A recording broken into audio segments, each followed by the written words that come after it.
it's not just the Fed. Every major central bank in the world is now starting on a easing cycle. You just want to own Bitcoin. That is the backdrop under which you want to own Bitcoin. I think that macro monetary policy is going to be one of a number of tailwinds for crypto, through the end of this year.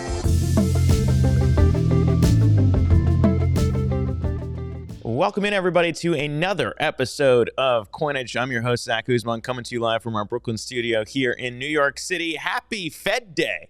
A huge day from Jerome Powell and co. as we hear the latest in terms of where interest rates might be heading here in the U.S. Huge implications for crypto, and of course, a lot more than just that to get into with President Trump and Senator Cynthia Lummis laying out some ambitious goals, shall we say, at the Bitcoin conference down in Nashville. On Coinage with us yet again, Travis Kling, the founder of Ikigai Asset Management. Travis, good to have you back on, man.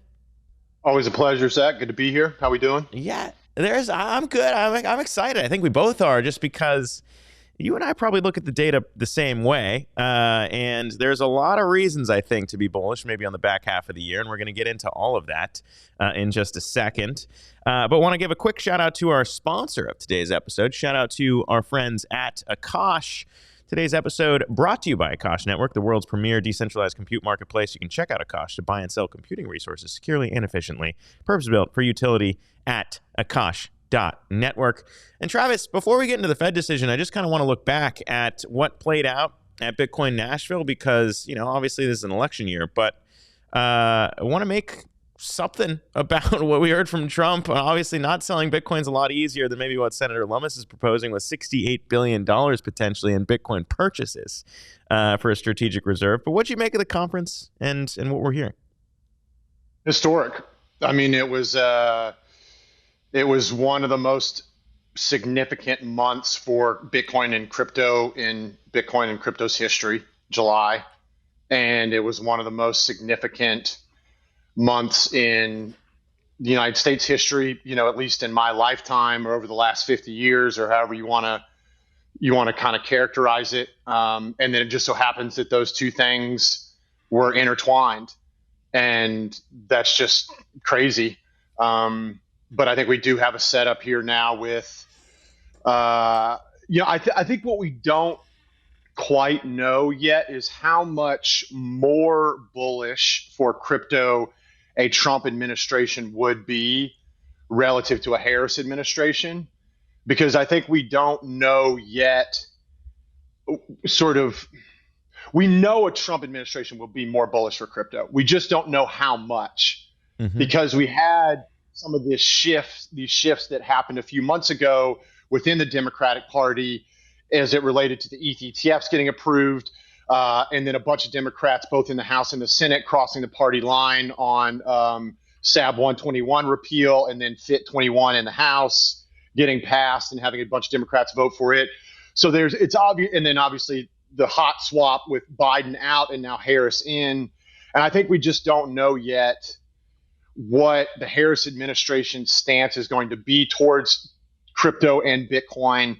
There was just an article out, I think yesterday or a couple days ago in the Financial Times. I don't know if you saw that, where it was saying, the Harris administration looks to reset with crypto companies. So, that's on the back of Trump raising $25 million at the Bitcoin conference, and also the Fair Shake Super PAC, which is, the crypto Super PAC. This is now the largest Super PAC in this election. They've raised over $200 million.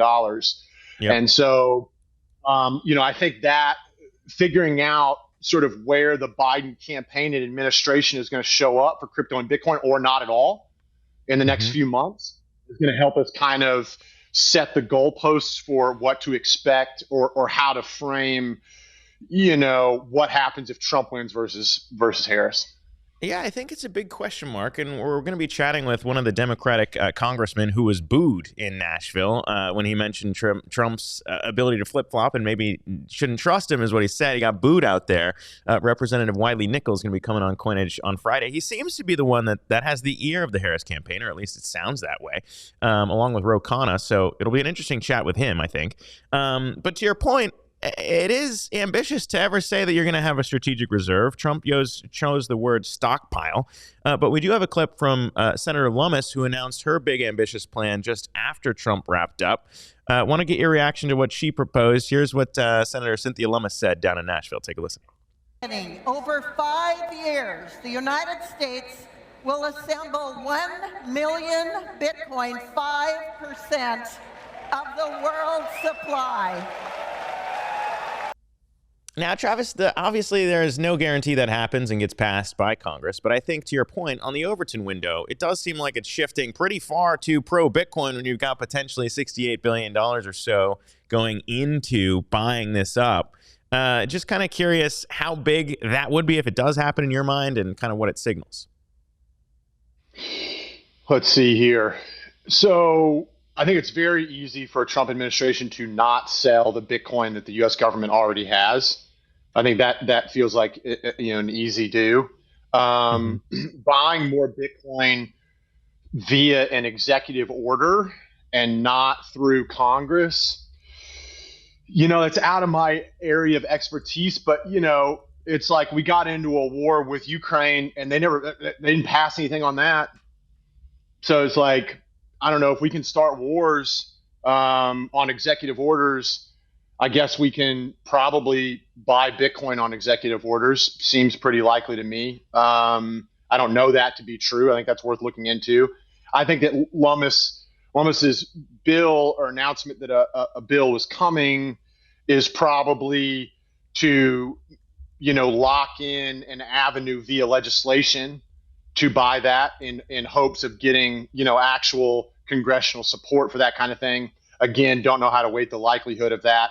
Lummis, obviously, the biggest Bitcoin bull that we have in the Senate, most outspoken, been a big leader in all of this. So yeah. I totally agree with the Overton window thing. It's shocking. You and I have both been in this for a while, or you've been paying attention to it, back since Yahoo. And we talked back then, 19 and whatnot. And it's just crazy when you rewind back then and think about this sort of thing happening now. It's just jaw dropping. It's incredible. And it doesn't strike me that it's that reflected in price right now. I don't know.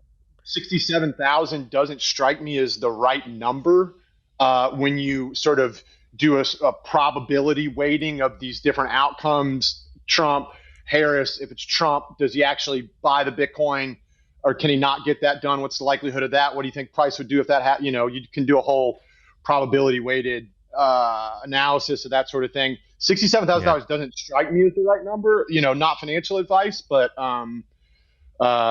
it's certainly exciting. Yeah, I mean, I think, when you look at that, that's the other piece that I wanted to dig into. And I know you don't talk about price all that much, but you and I both, I think, are in the same camp where we're watching this all. And to have, everyone was already celebrating the idea that a president was down in Nashville at a Bitcoin conference. That already by itself is kind of odd and hugely bullish, I would think. But then when you kind of consider where the markets are at, that's the other piece. And we had Fundstrat Sean Farrell on kind of talking about the same point. Is like, how are we not more bullish here? He, of course, is like an Ethereum price target of about 7,000 by year end. And when you look at the outflows right now on Grayscale's Ethereum Trust, they've been shockingly strong in terms of how much money is coming out of it. Of course, they have the mini ETF great chart. Is that yours? Yeah. This is from Fundstrat, so I got to give a shout out to Sean Farrell and team. I know Sean. Shout out, Sean. Yeah, but this is kind of the interesting thing. Is his whole point is that, look, this is happening way quicker than it did with the Bitcoin ETFs, which means that a bottom could be in, and you should be more bullish on Ethereum right now. And we'll get into the Fed decision in a second. But what's Travis Kling's takeaway on price and where we're at? I agree with this chart. I agree with, again, not financial advice. I mean, I'll just, we're long ETH here. We're long Bitcoin as well, too. We're long plenty of both. But I do think that it's sort of funny that the ETH outflows have been this strong. It looks like they may be drying up. They've been declining day over day for the last, I think, two or 3 days now. And just to the point of the chart you just showed, it's coming out very rapidly. And you're seeing real inflows into the other instruments. So there is demand for this. And it just strikes me as like pretty easy to imagine that you get some of this ETH outflow dries up pretty quickly. You have relatively strong net inflows that continue. And this just being a really attractive entry point for ETH. ETH does have, a fundamentals issue, an investment case issue, a value proposition issue that Bitcoin just does not have. The value proposition and investment case for Bitcoin is, in my opinion, well defined.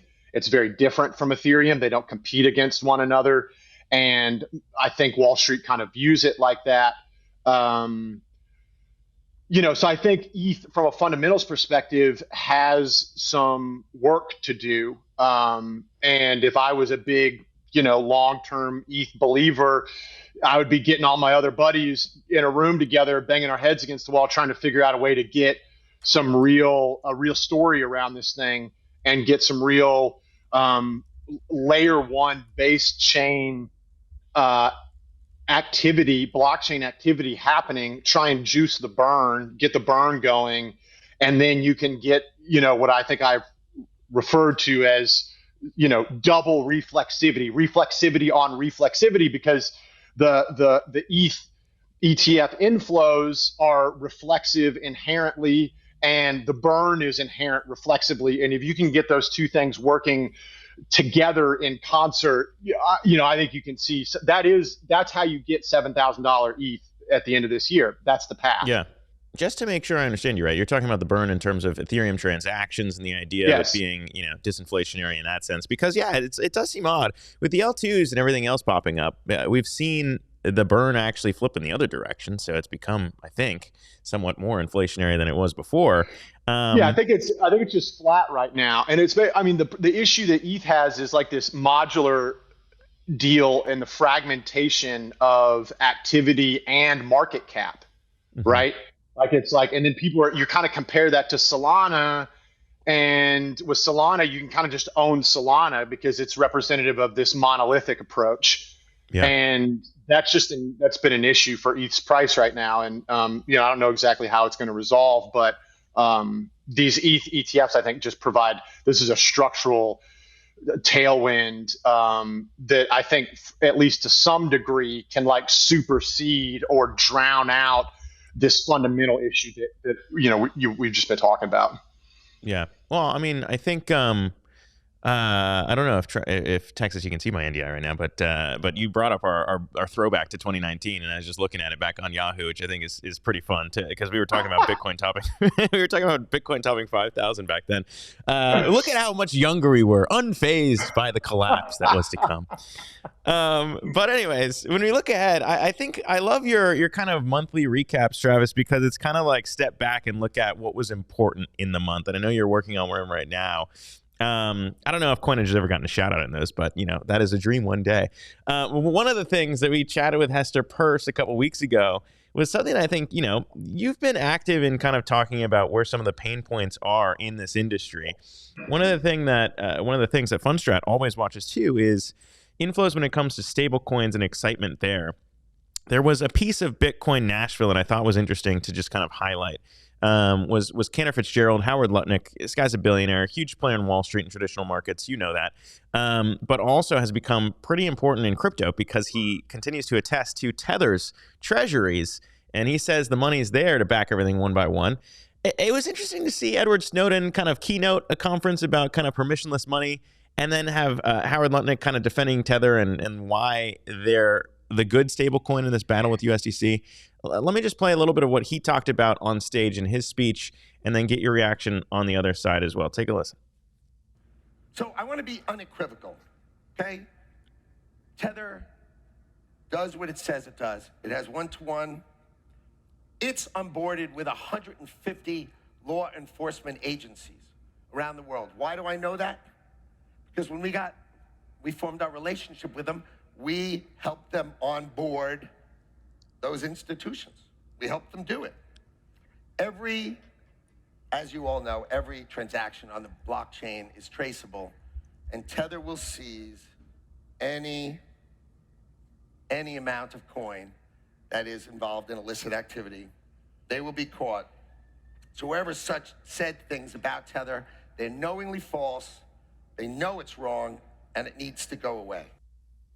Now, the reason why I bring that up is multifold. One, I mean, obviously Tether is a huge piece underlying the crypto market in terms of stablecoins and how money comes into crypto. The other point being, I'm curious if you've kind of dug into what could be a very interesting battle between USDC and Tether. You've got Circle saying that they're looking at a $5 billion valuation ahead of their planned IPO, according to the headlines. But I think it's just interesting to think about how important some of these are in a era where we're talking about regulation. That could go any way. So just curious to kind of get your thoughts on how important Tether is here. Well, I mean, that's pretty adversarial of him. I was not aware that they had beef. Maybe other people knew that. I didn't know that. But that, sounded like beef, as beef goes in finance, I guess. I've never really been a Tether truther, so to speak. I've always been for years, I've been of the view that if the DOJ wanted to shut down Tether, they would shut it down. And this idea that like the DOJ was, aching to figure out a way to shut down Tether and just couldn't figure out a way to get that done never made sense to me. For years, that just did not make any sense to me. DOJ has complete control over Tether. That's what he was just alluding to. When some regulatory criminal enforcement agency shows up to Tether and says freeze an address, they freeze the address, and you can see how many they've frozen 1,500 or 2,000 addresses or something like that. A lot of money, a lot of Tether,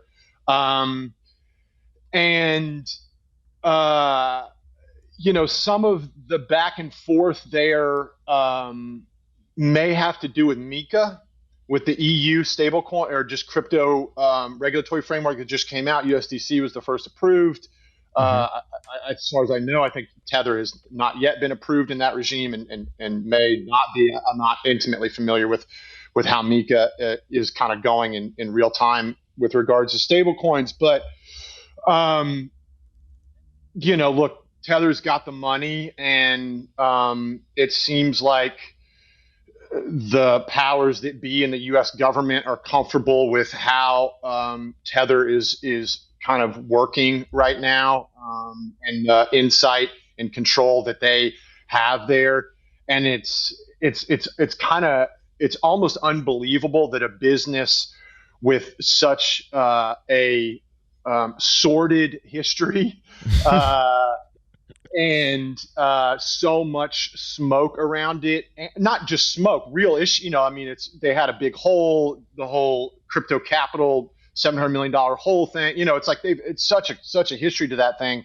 Yeah, and to have the New York case. I mean, there's a lot.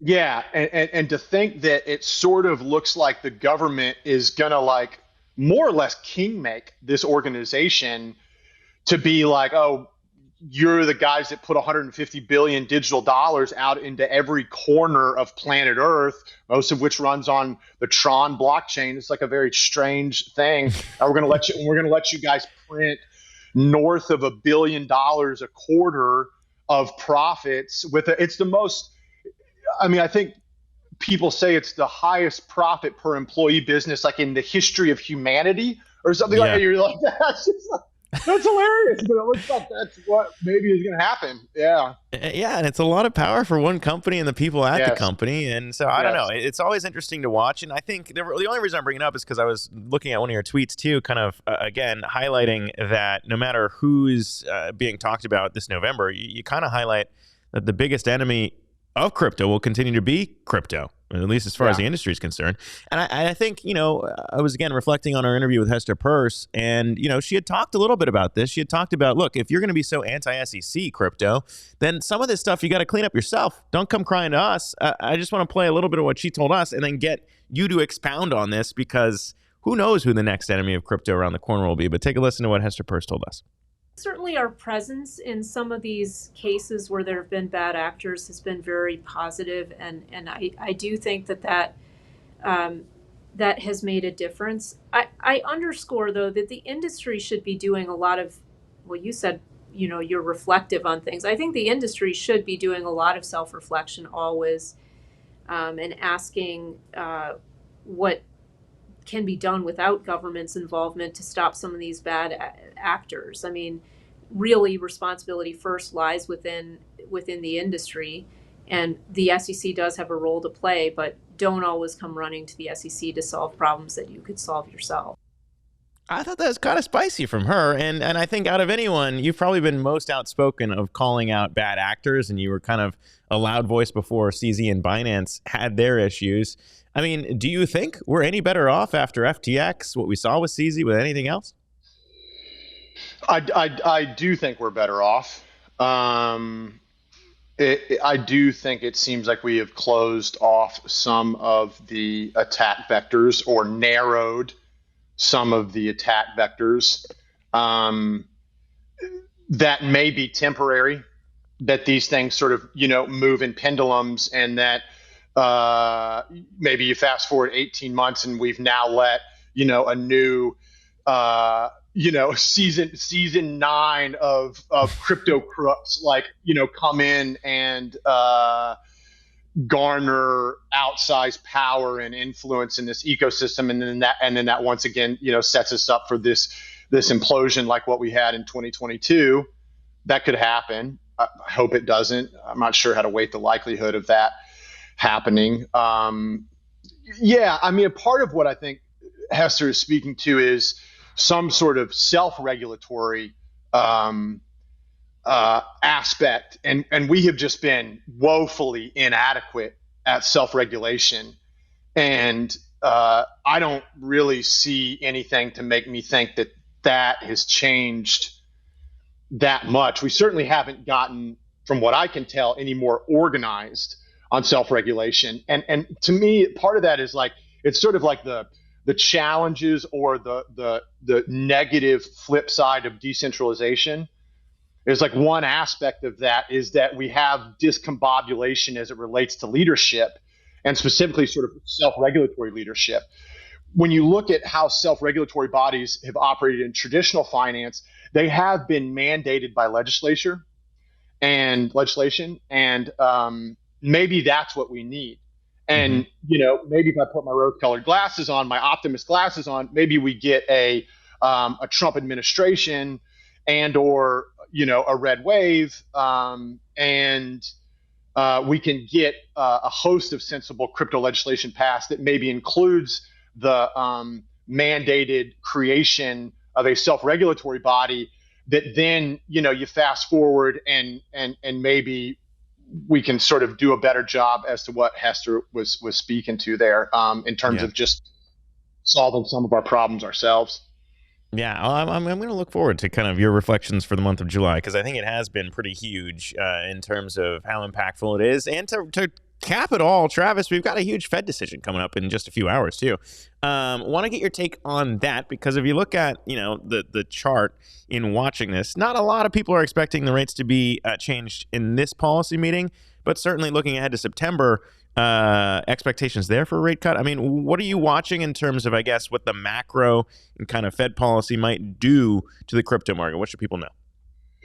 Yeah, so if you, back to that screen you were just on, if you just flip to one tab over to the September meeting, the market is, there you go. Market is pricing in essentially that's 100% probability of a cut. That's an 88% probability of one cut and a 12% probability of two cuts is what that is.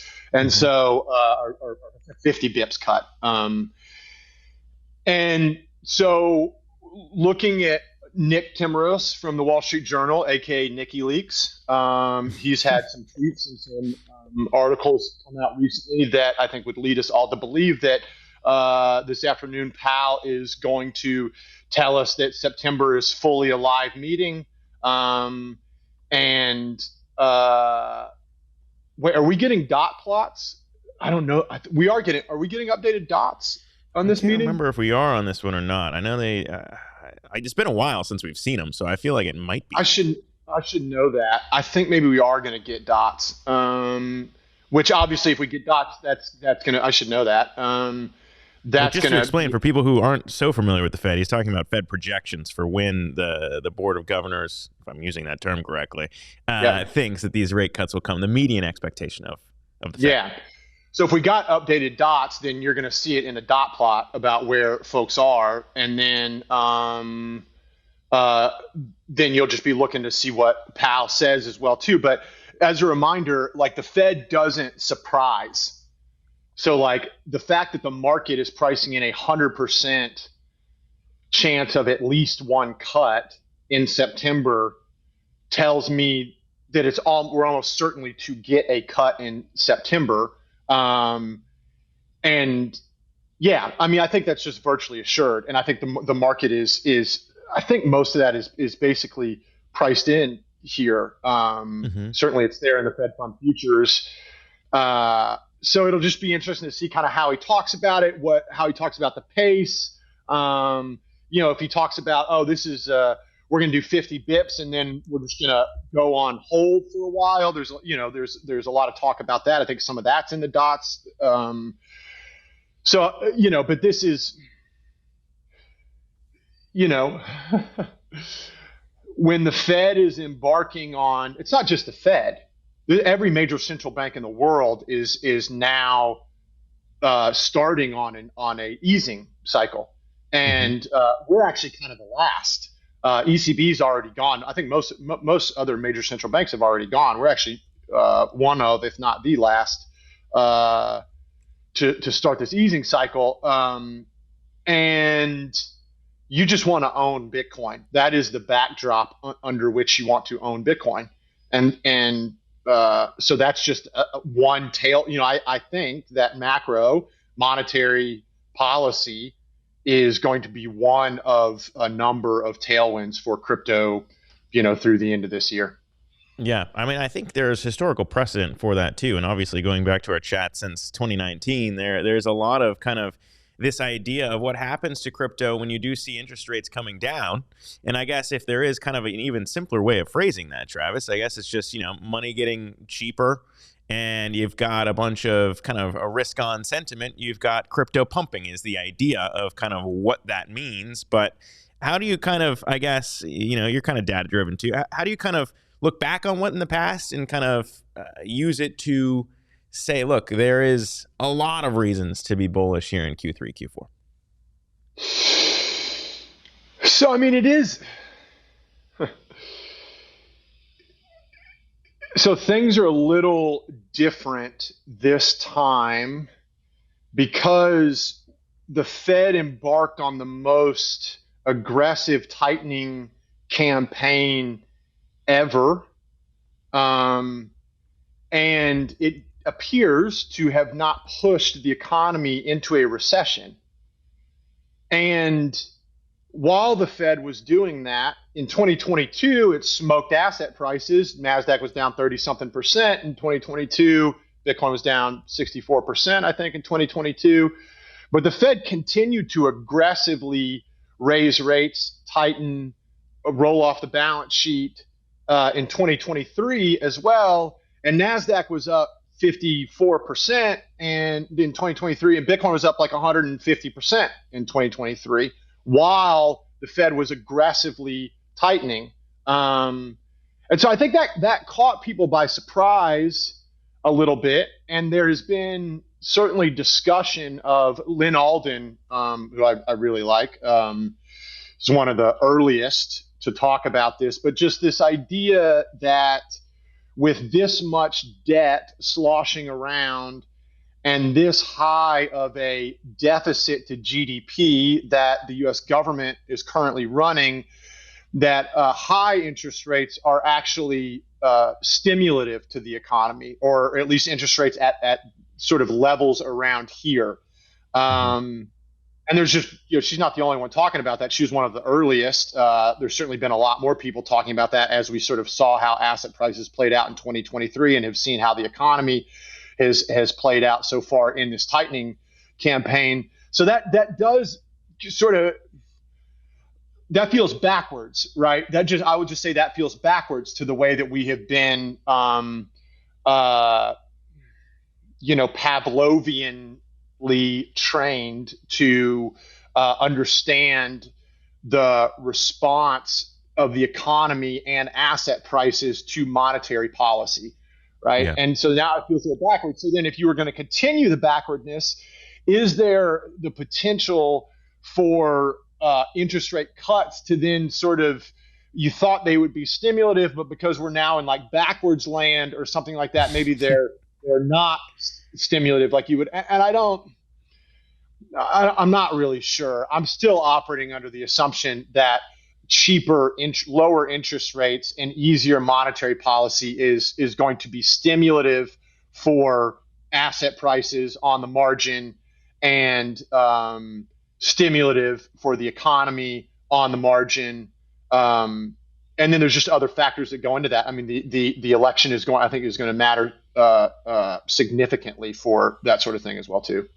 Yeah, no, I like the term backwards land because it is difficult to tell. And I think even to further the point, it becomes even weirder when you consider what happens if you're backing the dollar in your strategic reserve using Bitcoin. And if that's the asset that everyone flees to stop hyper, it just kind of starts to become a little bit circular in the way that we think about these things. But nonetheless, becoming quite interesting and exciting to chat about with you as we see these decisions play out in real time. But as always, Travis, I love having you on because I don't know, there's so many fine points to discussing crypto and to get into the weeds and not just do number go up. It's fun. So I got to say, thank you for coming back on, man. Yeah, always a pleasure. A lot to talk about this time around. We'll do it again soon. Indeed, and we'll see how much of that kind of flip side, the Democrats with Representative Wiley Nickel on Friday to chat with him about what the Harris camp is thinking about, what the Dems are thinking about when it comes to crypto. That'll be coming up on Coinage, and we obviously chatted with Molly White last week to kind of get her crypto critic stance on where all of this is in money and politics. But as always, the founder of Ikigai Asset Management, Travis Kling, thank you for coming on. Thanks to everybody for tuning in. As always, you can check out the biggest headlines in crypto, a la the Drudge Report. It's what we try and do with our community, flagging big stories. If you got any, flag them to us at coinage.media, enjoying our experiment. For Travis, for everybody here in our studio in Brooklyn, for our sponsors at Akash, and for myself, thanks again for tuning in. Keep your eye out for the Fed decision at 2 p.m. Eastern, the presser at 2:30 Eastern. Thanks again for tuning in, everybody. We'll see you soon.